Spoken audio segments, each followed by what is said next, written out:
Hello students, आज हम psychology के 14th वीडियो में हम देखेंगे memory and it's components. Memory and it's components जैसे नाम से पता चलता है, तो इसमें हम किस तरीके से मेमोरी को ट्रेन करें कि वो ज़्यादा से ज़्यादा कॉन्सेप्ट्स को समझ सके, याद रख सके। तो सबसे पहले हम देखते हैं मेमोरी क्या होती है। तो मेमोरी में स्टोरेज होती है एनग्राम्स के फॉर्मेट में। एनग्राम्स डायग्राम से मिलता जुलता वर्ड है। आप कोई भी चीज़ देखते हो, उसका डायग्राम देखते हो तो आपको अच्छे से याद रहता है। वैसे ही मेमोरी में हर एक चीज़ एनग्राम के फॉर्मेट में स्टोर होती है। एनग्राम क्या होता है? एनग्राम एक मेमोरी ट्रेस है, या जब भी आपके सामने कोई इवेंट होता है या आपकी लाइफ में कोई इवेंट होता है तो एक ब्रेन में परमानेंट चेंज हो जाता है और उसी को हम मेमोरी ट्रेस कहते हैं या एनग्राम कहते हैं। तो एनग्राम की हेल्प से हमें याद रहता है कि हमारी लाइफ में क्या क्या चीज़ें घटित हुई हैं, या जो कुछ भी हमारे याददाश्त में है वो सब एनग्राम्स के फॉर्मेट में होता है।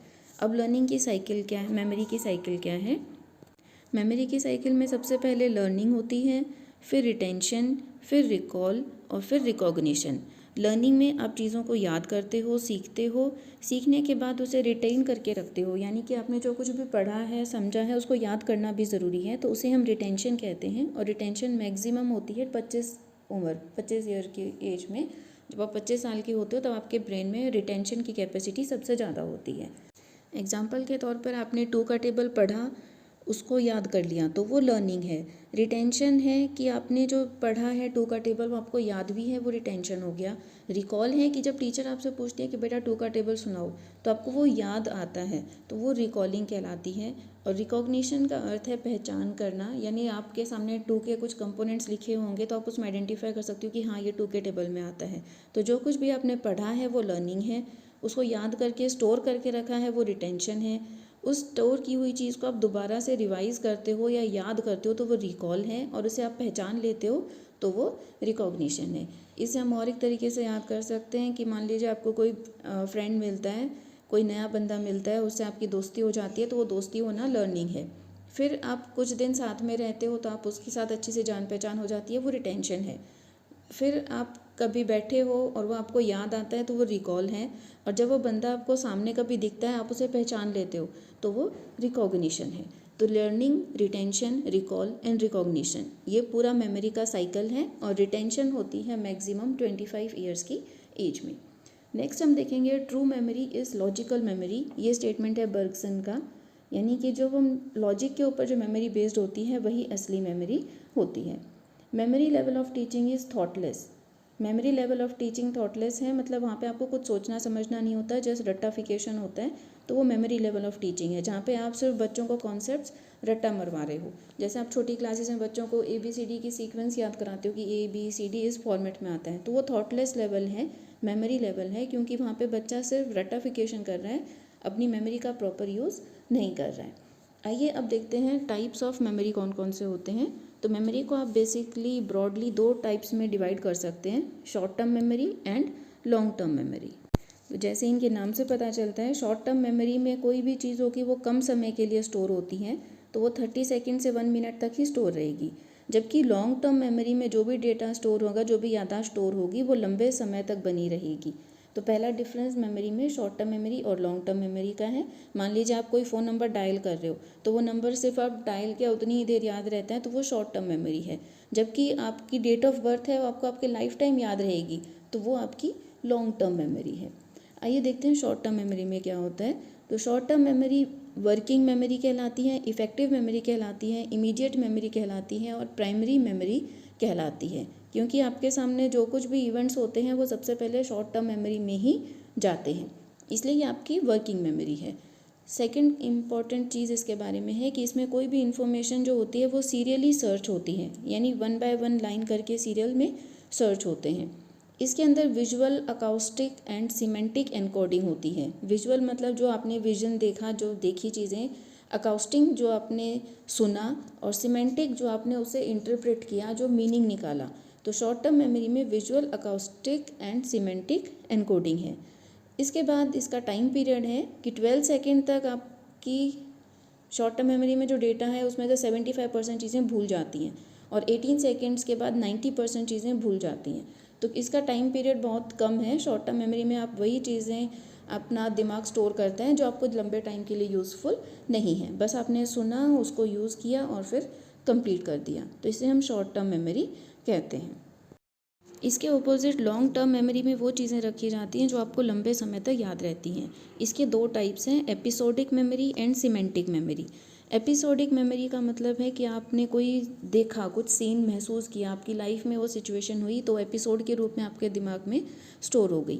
और सिमेंटिक मेमोरी है कि आपने उसका मीनिंग निकाला, कुछ इंटरप्रेट किया, किसी और के साथ कोई घटना घटी है और आपने उसे इंटरप्रेट किया, तो वो सिमेंटिक मेमोरी है। तो एपिसोडिक मेमोरी जो होती है वो आसानी से भूली जा सकती है और याद करना भी उसको मुश्किल होता है, जबकि सिमेंटिक मेमोरी में चीज़ें जल्दी से भूली नहीं जाती और याद भी आसानी से आ जाती हैं। इन दोनों में ही meaning and association based encoding होती है, चाहे एपिसोडिक मेमोरी हो चाहे सिमेंटिक मेमोरी हो।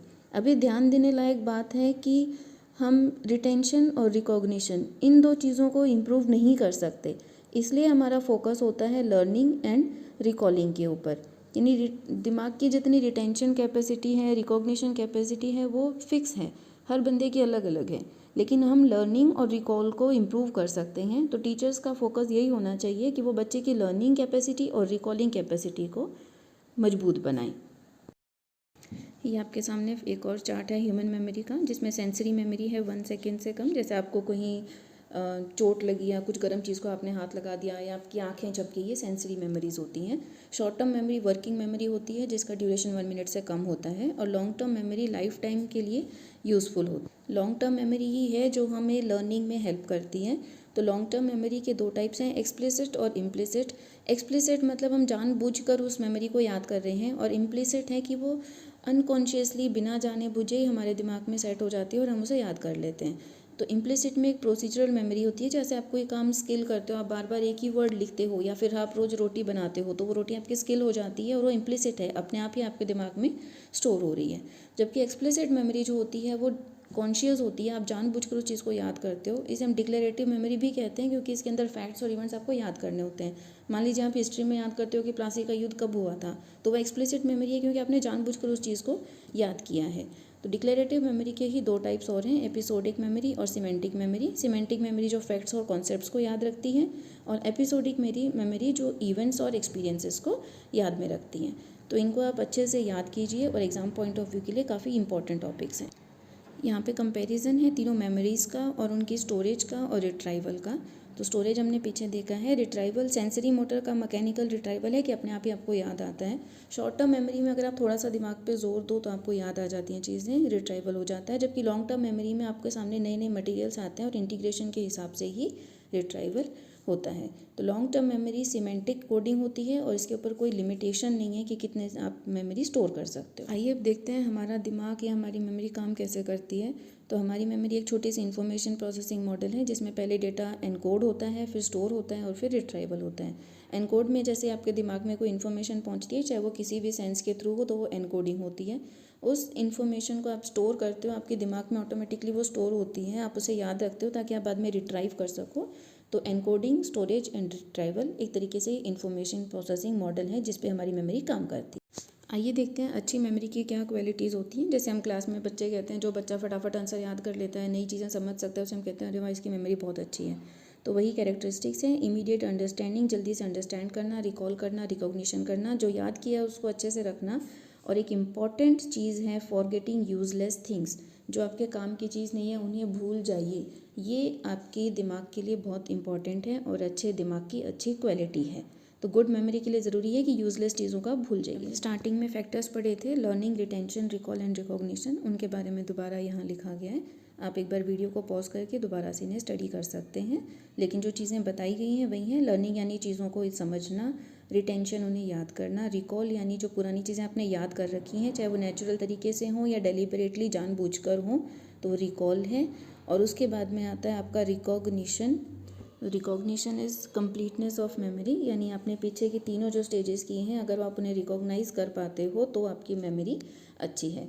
कई बार बुढ़ापे में कहते हैं कि उसकी याददाश्त कमज़ोर हो गई है, तो याददाश्त कमज़ोर होने का मतलब है कि जो उन्होंने लर्न किया था, रिटेंशन किया था, रिकॉल किया था, अब उसे वो रिकॉग्नाइज नहीं कर पा रहे हैं। तो इसलिए ज़रूरी है कि आप जो कुछ भी पढ़ते हैं, अच्छी रिटेंशन के लिए, अच्छे रिकॉलिंग के लिए उन्हें बार बार रिवाइज़ कीजिए एंड वीडियो को लाइक कीजिए।